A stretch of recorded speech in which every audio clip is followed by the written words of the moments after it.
Welcome to episode 455 of the Brainy Business, Understanding the Psychology of Why People Buy. In today's episode, I'm excited to introduce you to Steve Martin, author of Influence at Work. Ready? Let's get started. You are listening to the Brainy Business Podcast, where we dig into the psychology of why people buy and help you incorporate behavioral economics into your business, making it more brain-friendly. Now here's your host, Melina Palmer. Hello, everyone. My name is Melina Palmer, and I want to welcome you to the Brainy Business Podcast. In today's conversation, I'm joined by Steve Martin. Steve is a Royal Society nominated author and expert in the psychology of persuasion and behavioral change. He is CEO of Influence at Work and co-author of several international best-selling books, including the New York Times, Wall Street Journal, and Business Week bestseller, Yes, 50 Secrets from the Science of Persuasion. His books have sold over 1.75 million copies and been translated into 27 languages. His work applying influence and persuasion science to business and public policy have been featured in the academic, national, and international press, including Nature, the New York Times, BBC TV and radio, the Times, Washington Post, Harvard Business Review, The Economist, Financial Times, and Time Magazine. Steve is faculty director of behavioral science at Columbia Business School and a guest lecturer on MBA and senior executive education programs at the London School of Economics and Harvard. His new book, Influence at Work, was published by The Economist in September 2024 and is the focus of our conversation today. Really quickly, before we get into that conversation, I want to be sure you know that there are links in the show notes for my top related past episodes and books, ways to get in touch with Steve and myself, and more. It's all within the app you're listening to and at thebrainybusiness.com/455. Now let's jump right in. Steve Martin, welcome to the Brainy Business Podcast. Hello, Melina. Lovely to be here. Yes, I'm so excited to have you with us today. And as we were saying, this is our first one-on-one chat. So we had a little bit of time, but I am very much aware of you, as we were saying. And for everyone who's listening that does not yet know who you are, can you please share a little bit about yourself and the work that you do? Sure, happy to. So let me start by saying, clearly, I'm not that Steve Martin. I find myself when I come to the US a lot, and I seem to be a reliable source of disappointment for hotel check-in staff who look down at the screen, then they look up at me and they go, yeah, you're not him. So I'm Steve Martin, the influence and persuasion guy, probably best known for the work that I've been doing these last 22, 23 years with Robert Cialdini, one of our founding fathers of behavioral science. And I also lead a company called Influence at Work. I have a team of 15 people that do a lot of applied behavioral science and influence research in the field. And I'm also faculty director of behavioral science at Columbia Business School. Wonderful. So have to ask, have you gotten any amazing upgrades over the years, or things where people think you're that Steve Martin or not quite? Well, and then they quickly take them away when they realize I'm not. Oh, darn. That's like a double negative anchoring situation. Indeed. I experienced both that gain and the immediate loss afterwards. So sometimes it's better not to have got it in the first place. Yes, definitely. That is definitely, like I said, negative anchoring sort of problem there for sure. Well, you're here to be talking about your new book, Influence at Work, aptly named, like you said, with your business name and everything. And in it, you share about, an influence equation, which I really enjoy. Can you share a little bit about what brought you to, what inspired the book and how we got here? Yeah, there was a couple of things. First of all, I actually owed my editor. So Claire Gris-Taylor was the editor of Yes, that Bob, Noah, and I published back in 2008 that kind of went crazy and certainly changed my life. And so when she came and said, look, I'm working for The Economist now, and we'd really like to write a book, I kind of owed her. And so I was predisposed to say yes to Claire. So that was one of the things. The other was that they set a challenge for me, which I was daunted by, actually, Melina, to begin with, which was this idea of how do we simplify something that is so incredibly complex, so incredibly socially intertwined? There's so much that's been written about influence, and there's so much history. And they wanted to kind of bring some order, some structure to it. It strikes me that a lot of the work that is currently being done, and when people typically think about influence, I think they often think about it in a transactional kind of way. How do I get my kids to do their homework? How do I persuade my boss to, send me on that training course? How do I persuade that customer that, they should do business with me? And we see it typically as a transaction. But if we're going to address some of the real big challenges that we actually face in organizations, politically, and actually more broadly around the world, I think we need to take a more transformational approach. And it strikes me that influence is everywhere. It plays a huge part in who we are, what we do, how we act, what we believe. And so that kind of was a challenge that I wanted to kind of think a little bit more about. And the fact that the book was being published by The Economist as well, which is a publication I've long admired, and does me no harm to be regarded as one of their authors. Those were the things that kind of got me writing. Oh, I love that. So, since you mentioned Yes, right? Can you share a little bit about that too? Knowing, we're here to talk about the newer book, but how did that all come about, and what's the kind of premise for people who aren't familiar? Well, there is a story. I got a call one day from a friend of mine who said, "You're in the Times, the London newspaper." And so I ran down to the shop. This is when we still actually bought newspapers in shops, you remember? And I looked, and actually it wasn't me that was in the Times at all. It was actually an old study that Bob had done way back in the 1970s when he was still an assistant professor at ASU when he first joined. And ever the opportunist, Melina, what I did was I dropped a line to the journalist, and I said, "Hey, look, you may not know this, but you've cited a study that Bob Cialdini done. I work with Bob. I've known Bob for a number of years. If he ever comes through London, you're interested in meeting him, let us know." And I just left it at that. And he contacted me. He emailed me back, and he said, "I love that book, and I talk about it to my friends all the time. Let us know next time Bob's in London. I'll take you to lunch." And so a couple of months later, Bob was coming through London, so we went and met him. Turns out this journalist isn't just any journalist. It's Lord Danny Finkelstein, so senior columnist at the Times, a peer in the House of Lords. And so we met him. A couple of weeks later, he wrote about us again. And at this point, someone from the publishing world phoned up and said, "I used to work for Danny, and if he writes about stuff, it's probably important. Have you thought about writing a book?" And I said, "Bob's written the book. It was written in 1984. Influence celebrated its 40th anniversary this year. And I think a lot of people forget that." And he said, no, there must be a new book, or at least a kind of practitioner's guide to it.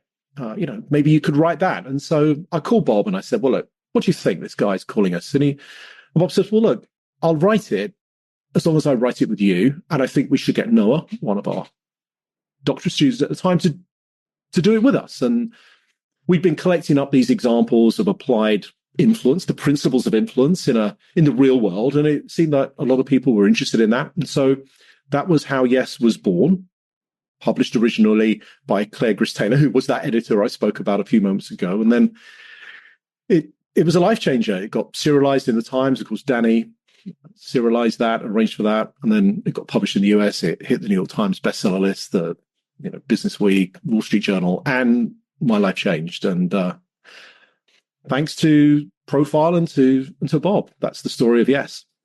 Yeah. Well, and I think it's also about the, reciprocity coming in there, all those principles of influence, right? I tell a lot the story because people will say, podcast like the main thing that you do, or like, how does this come about? And is it like what funnels the business, right? Which I would say every single thing I've ever done, I can link back to the podcast in some way since I've had it. And even like teaching at Texas A&M. So there was a, very early on, and I'm doing the ratings and doing shout outs on the show for 5-star reviews and saying, "Hey, and if, you see, go check out at Steve Martin because like, blah, blah, thanks for the review. Those sorts of things, like I said, especially early on to get that social proof moving for us, reciprocity and whatnot. And there was one person where I said, hey, like at Pool Jeff, don't really know, couldn't find you on the socials, but, email me, we'll get a proper, interaction going. Turns out, he's helping to run the program in the Human Behavior Lab at Texas A&M, and they love the show, and they're using it for all their doctoral students, and like keep the conversation like, wow, that's amazing. And you keep doing the back and forth versus just saying like, oh, thank you. The end, right? But the like knowing that reciprocity has that give and take, which I know you talk about in the new book, right? About the the person who did the favor, right? So there's the story about the person. It's toward the end of the book, but that they had a plan for the day, and then it was the sales call, and somebody called, and they had to change things. I know we're kind of going all over the place here, but can you share about that story and some of this piece on reciprocity? I can. I was there. I was sitting in the car alongside him. He was going to go see some customers. We were doing some work for this company, and he got a call from a pretty distraught customer of his, who needed help. And he pretty much dropped everything and got these spare parts that this particular customer of his wanted. And, he put some, real innovative thinking into collecting them. And then he drove for a couple of hours with me and delivered them just in time. And, as you can imagine, this customer's face was an absolute picture of gratitude and appreciation. And, he said, I never, ever thought that, I'd be able to kind of do what I need to do. He needed these medical devices to do some training for his students. He was a doctor. And he turned around and he said, I don't know how I'm ever going to thank you, but I really appreciate it. And the guy went, hey, no problem. I'll do it for anyone. Turned out, walked out the door.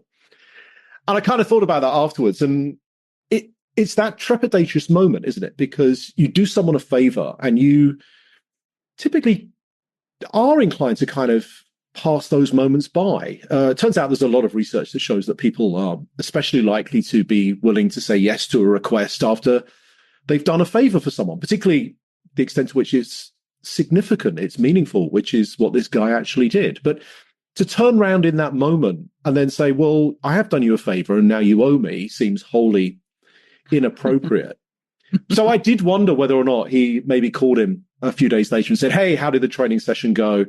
And in the full expectation, the guy would probably turn around and go, well, it went fine. And again, it's all thanks to you. And turns out the guy turned around to me and told me afterwards, he said, this guy's pretty important, but it's his boss that, really makes the decisions. And I never seem to be able to get an appointment or a meeting with him. And I just wonder whether or not he used that entirely genuine opportunity that he created to perhaps get that appointment. Because I suspect that if he did call a couple of days later, this guy who would still be in a deep state of appreciation for him, if he said, look, I wonder if you might be able to help me, give me some advice about how I can get in front of your boss, I think he'd have probably pulled out the stops for that.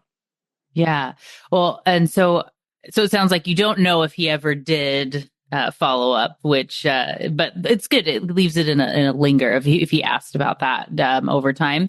But I also thought it was interesting that, like you said, saying that, oh, I do it for anyone, which is kind of a letdown, right? As far as like, you want to feel special in the moment, like you really matter to me. And so I did this for you.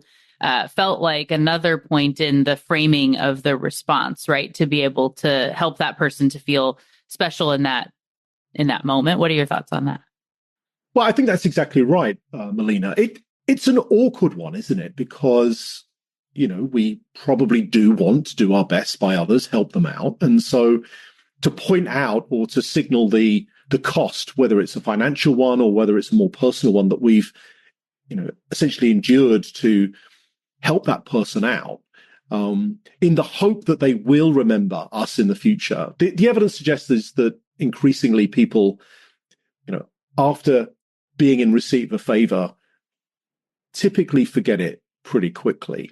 And of course, the challenge then is that if you go back a couple of months later and, in the full expectation that this person will remember and then they don't, in a way, your gift giving or your helping has potentially fueled resentment. it's kind of bizarre, isn't it? That we could end up actually creating resentment in people by giving them things. So it does seem that there's an expectation, or at least a helpful frame of mind to think about how exchange actually works.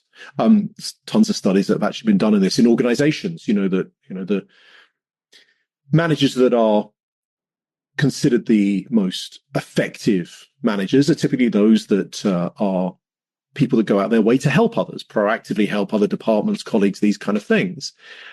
And what makes them effective is not necessarily the proactive help that they actually give, but once they've given that help, they frame it in the context of, this is a natural exchange. It's what we do for each other.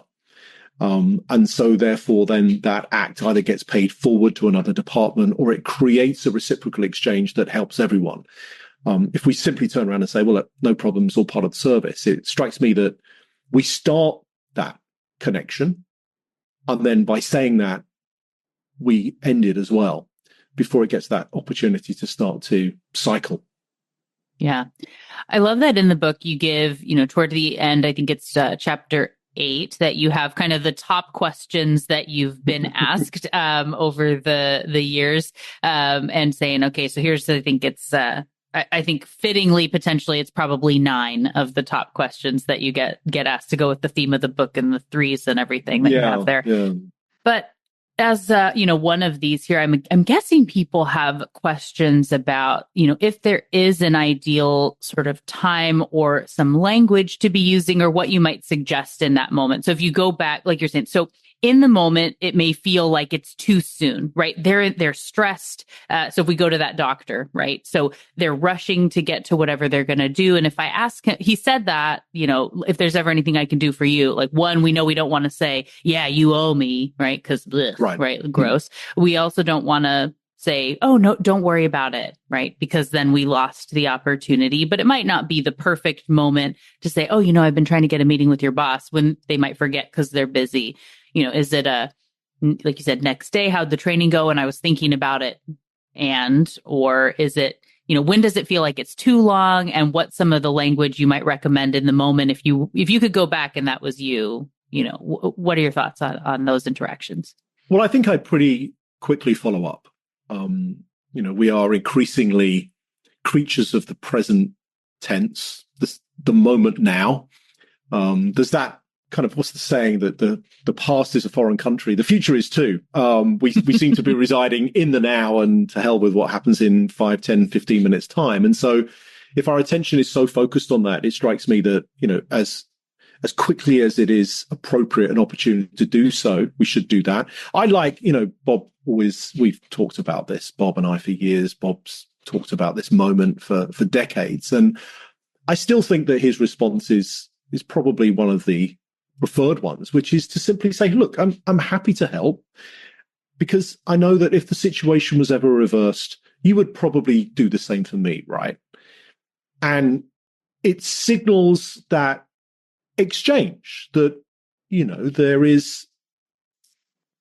there's a quality and there's a connection and there's a relationship to me doing something for you, but then you, and at some point when you're available and when you've got the opportunity to do it back, because that essentially is the core of a human relationship, right? One of the things that's really interesting about this, we should probably talk about the equation in a second rather than just reciprocity. One of the things that's really important to note about reciprocity is it is the relationship starter. It is the principle that we look to build networks, to build connections, to build relationships, to gain the approval of others. And so invariably it is the starting point of most connections. And so for that reason, it strikes me that, if there's going to be a starting point, there needs to be a continuation point as well. And that's the moment, I think, that continuation is activated. Definitely. All those micro moments of our lives where you can be either giving back, moving the relationship forward, or kind of derailing things if you're not careful about it. So as you said, the equation, I'll just kick it back, tell us about it. What is the equation? How did it come about? And we'll break it down. Well, it came about from this challenge that I see from Claire and The Economist and Profile to bring some order to influence, it's super complex. So how do we simplify it? But at the same time, how do we simplify it in a way that we can actually use it for more than just transactional interactions? As I say, getting your boss to give you a pay rise or getting the kids to pick up their toys from the carpet, whatever. Because I am primarily interested now, Bob, too, in how we use influence as a tool for transformational change as opposed to transactional change. And it struck me that, one of the things that we've always done, both with influence, with Yes, and, even the Messenger's book of a few years ago, was to write about influence in the moment and always write about the social characteristics. So, the principles of social influence, the factors beyond economics and evidence that cause people to be persuaded or influenced to say yes to something or reject something. And it struck me that it would be important to bring those two elements of evidence and economics back in, because they are really, really important. There's tons of evidence. Say, if you want someone to do something, pay them, right? I give an example in the book of the Australian electoral system. Australia, dodgy dictatorships aside, Australia has the highest turnout in elections of any country in the world. And there's a simple reason. If you don't vote, you get fined. Okay. That doesn't strike me as a social influence strategy. That just strikes me as an economic incentive. And so we have to think about this. And so the equation, Melina, simply is this. It's that successful influence is typically brought about by a combination of three things. Okay. There's some evidence that's presented. There is some economic argument. And then there is an emotional characteristic to that argument. And as with any equation, there is a common denominator, and the common denominator in our influence equation is context. So depending on the situation you're in, what amount of evidence you use compared to the emotional appeal, or how much the economics leverage an outcome compared to evidence and emotion will change. But they will always be there in some combination. And the analogy, the metaphor, if you like, that I use to kind of bring sense to this is the primary colors. So in the same way as we can create any color by combining two or three of the primary colors of red, yellow, and blue, we can do the same with influence. We can create a successful influence strategy by ensuring that our appeal, our approach that we lay out, the plan, has that combination. And what's really interesting is that it's never equal amounts of those three things. It's never equally emotion, economics, and evidence. One or two will always outweigh the others, which also is kind of interesting because I don't know if you know what color you get if you mix equal amounts of the three primary colors. Yucky brown. A yucky brown, yeah. And no one wants a yucky brown influence strategy, right? So it kind of makes sense from that perspective as well. So I like that as a metaphor. And then what we do in the book is we simply talk about, in turn, how you optimize the evidence you present, how you optimize an economic argument, or how you leverage emotion. I love it. So in the book, so everyone knows, so it's broken into, so there are 3 parts, 3 chapters each, which is why I was saying the thing about the 9, threes, right? And threes, which you do explain a little bit about why you made that choice, which people can find when they read it. So each, of course, here of evidence, economics, and emotion have their own full chapter. So we're getting more detail about them. What have you found, whatever you found is the best way to be explaining through, practically thinking through what this looks like? If it's like, here's a situation, and if you do it this way with more emotion or with more evidence, or if you want to break them down and give an example of each, I say, it's a choose your own adventure of what you find as the best way to explain the work. Well, I'm really pleased that you picked up on that rule of 3. I'm becoming somewhat obsessed with this rule of 3. It seems to be everywhere. I don't know if there's any Hitchhiker's Guide to the Galaxy fans out there who, have been assured that the meaning of life is 42. I would make a claim that actually the meaning of life is 3. It's a really fascinating triumvirate of contributions. It's the smallest number we can present to have a beginning, a middle, and an end. It's the smallest number that we need of a fact to make sense of something. And if we can make sense of it, then we derive meaning, and then we can start to think about what we believe in life, these kind of things. But that's exactly what I do in the book, Melina. So for evidence, I don't actually talk about evidence itself, because it strikes me that evidence is actually in itself, being the form of data, information, a pretty poor tool for influence. It's always what we compare the evidence to that seems to engage people, or who delivers the evidence, or how much we actually present. And what's interesting about that from an influence perspective is that none of those things talk to the quality of the argument.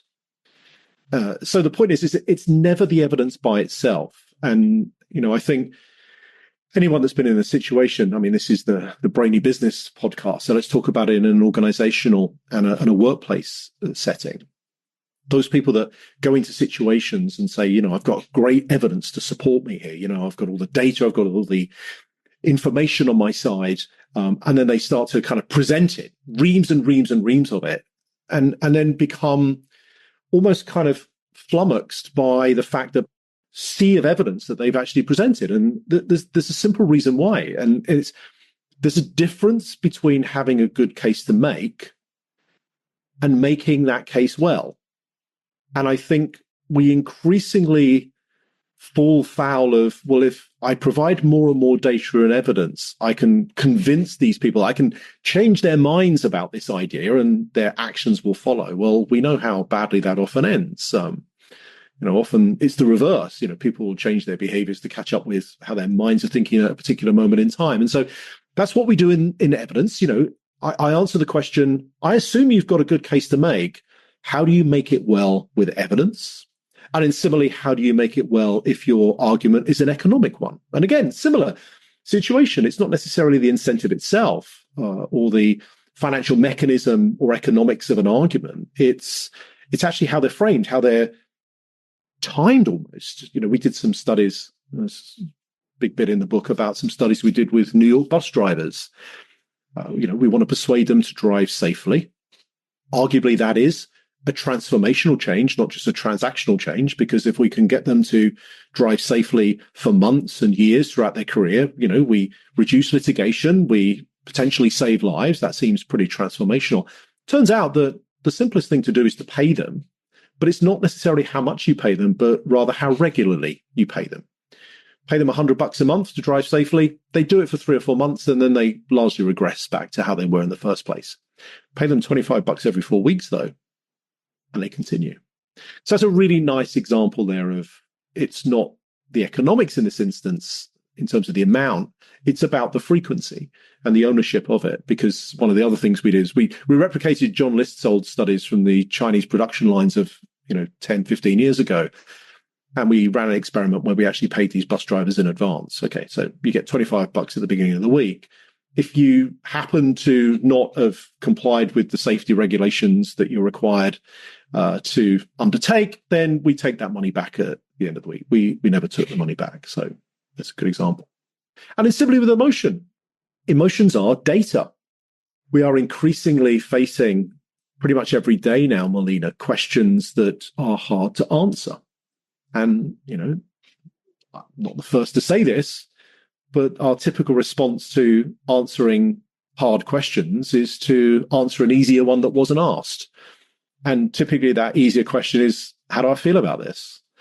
And so if you are interested in transformational change, if you are interested in creating strategies that have a persistent, sustained influence on your business, your workplace, wherever you might work and wherever you work in the world, you can create a pretty successful strategy by thinking through each of these 3 components in turn and optimizing them for the context you're in. And that's the offer here. Definitely. And I know so many people that are listening are interested in that transformational change, like you said, versus transactional. Like both matter. It's good. We need them in varying contexts. But I know from my own clients and just so many people are thinking about at this global level, for as one example, I have multiple clients that are looking at being more consumer-centric, however they want to define that in their organization. And where these are organizations of tens of thousands or, maybe even hundreds of thousands of employees, right? Like then you say, how do we even go about this, right? You have this vision of what can be, and then you realize there are so many moving parts and processes and unwritten rules and things and so many people and job roles and all the contexts. And it's really easy to just, ostrich that, or like you said, satisfice forever and feel like you're making progress, but really just be doing some busy work that's not going to move the needle. So what advice do you have for those leaders at those organizations that I know are listening, that are thinking about this transformational change on a large, often global scale? Where would they start as they're thinking about this influence equation? And we'll just use the example again, because I know many of my clients are thinking about this, of the switching to be more consumer-centric, consumer-focused in our organization. And we want that heart of the customer to really sing through in everything we do. Where would you recommend they start if they're not there now? Well, a few things come to mind, but by the way, you don't ask the easy questions, do you? I think where I would begin to answer this question is to actually cite a piece of research that my own team have just recently published in the Harvard Business Review, actually. And in this instance, the context is not to be more consumer-centric, although I think you'll see the parallels in a minute, but to be more climate-centric. And so our challenge, it is a global challenge, and it concerns hundreds of thousands of people. In fact, a couple of million people, in fact. And the challenge was a sustainability one. So how do you create in this situation an agricultural system? So this is in Southeast Asia, that reduces its reliance on heavy emitting fertilizers and reduces its reliance on burning crops at the end of the harvest. So if you think about it, all the economics of the situation are way to doing the quickest, easiest, cheapest thing. And this is an organization that is made up of literally tens of thousands of different farming communities and families and things like this. And we actually found that the evidence itself probably didn't matter that much because people have been banging on for so long about why it's important that it was almost like this doesn't really matter so much here. People know about the message. Simply going in and just saying more and more about the reason why was not actually going to be helpful here. So there were two things that this was very much about the emotional and economic aspects of our equation. So the first thing that we did was we, as a team, decided what could everybody do that was a step in the right direction, but that would be a compromise from the ideal. I think sometimes we go into situations and we think, I want someone to do this. Someone else says, no, I want to do this. And it becomes a little bit of a kind of almost a bun fight. Who's going to move first? And so what we did in these experiments, and by the way, this is a test of 4 years. So I cannot prove that these causally created this change. But what I can show is that there were 3 things that were consistent across 4 years that did move the needle and seemed to have this persistent effect. So the first was, as a leader, as a manager, be the first to compromise. Recognize that what you want people to do ideally is, as much as that might be a stretch goal and it might be important, the realities of the world mean that you're going to end up probably having a fight. So the first thing we did is actually say, okay, what could we realistically expect people to do, and actually give them that as a compromise in the first instance. And there's tons of research actually from not only from the laboratory, but actually business experiments. So one of the ones that I cite is in Netflix, when they switched over from kind of DVD to streaming and these kind of things. They allowed people to keep their membership. And so we allowed people in these farming communities to kind of keep their practices and just shifted a change slightly in terms of a compromise that was given first. The second thing we did was to create a unification of why this change was important. So we didn't think about what was different in every situation. We focused on what was always the same. So we created these environments where we weren't doing things onto others, or the farming unions and the industrial, agricultural communities and interested groups and the government weren't doing it. It was we are doing it for families. So one of the things that's really interesting about crop burning, for example, is that it's quick, it's efficient, and it's also devastating for their children because they end up with all sorts of bronchial infections and these kind of things. So second thing was, what holds everyone together here? So a compromise, a unification. And then the third thing we did is we actually just found someone that would act as a system steward, a kind of the soccer coach on the side, if you like. Bob and I did some experiments a few years ago in the National Health Service in the UK, and we demonstrated beautifully how you could reduce the number of people that fail to show up for their health appointments using 3 simple strategies from basic social influence, straight out of the influence in the S books. And we ran it for 6 months. We reduced no-shows. Perfect. We wrote it up, got it published, and then we phoned them about a year later and said, "Hey, how's it going?" And they went, "Oh, it's all gone back to how it was before." We're like, "Well, why?" And they went, "Oh, well, we only thought we had to do the changes while the experiment was going on." I was like, "Are you crazy? Is this what we come in and prove something works, and then you stop? You need someone in place afterwards." So those are my tips. So in the context of, how do you persuade and influence an organization to be more consumer-centric? First question is, what can you do with your employees, and what can you give them as a compromise first? That's my first tip. The second thing is, how do you create some sort of unity amongst that group? Third thing is, there needs to be someone, and it needs to be someone that is going to be there for the long term, that's going to act as a system steward. And my final piece of advice, you need to be patient, because the reality of the situation is it's not going to change tomorrow. It took us 2 years, Melina, to get the first signs and signals that these things were working. And it took us a further 2 years to be reasonably comfortable in saying, it seems like these effects are being sustained and maintained. So it is transformational, but you need patience, and it's hard. You know that. You know how hard it is. Yes, definitely. And I think that context piece is such a key part of the equation. I talk about context all the time, and knowing that, it gets complex in that way, but I think it's kind of fun to turn it into the game of what we can find, what we can try if we tweak evidence, if we move emotion, like you're saying. I think it's interesting approach for people. And I think, like you said, it's so important to know it's not we say, for when people ask about working with us, it's not, if you're looking for a silver bullet, that's not what this is, right? This is a long-term process of learning and understanding and iterating and trying and experimenting and keeping it going. So I love that you're, on the same wavelength, not surprisingly. Well, you're exactly right. I think it's a fool's errand to chase a change.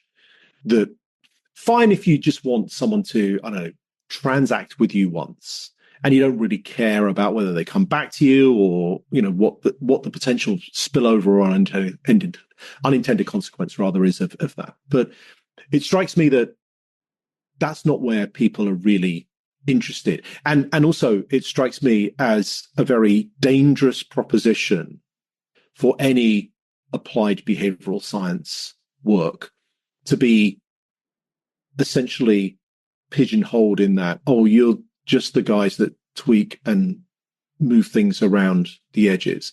And let me just say, if I may, for the record here, that I am very, very firmly of the opinion that when you look at the most successful sustained application of behavioral science, it's influence.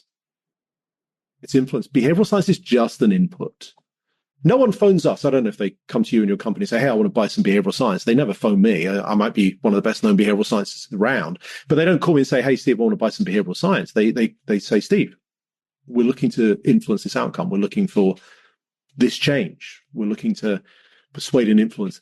So it strikes me that, let's be clear about what our role is here. It is to have influence. It is to affect a change. And you're right.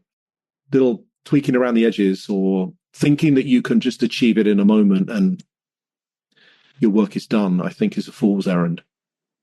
Definitely. Well, thank you for answering the big question, at least as a place to start with that. Like you said, I know I asked a very challenging question in that way, knowing we weren't going to have, we've solved it, here in the podcast. Wouldn't that be great?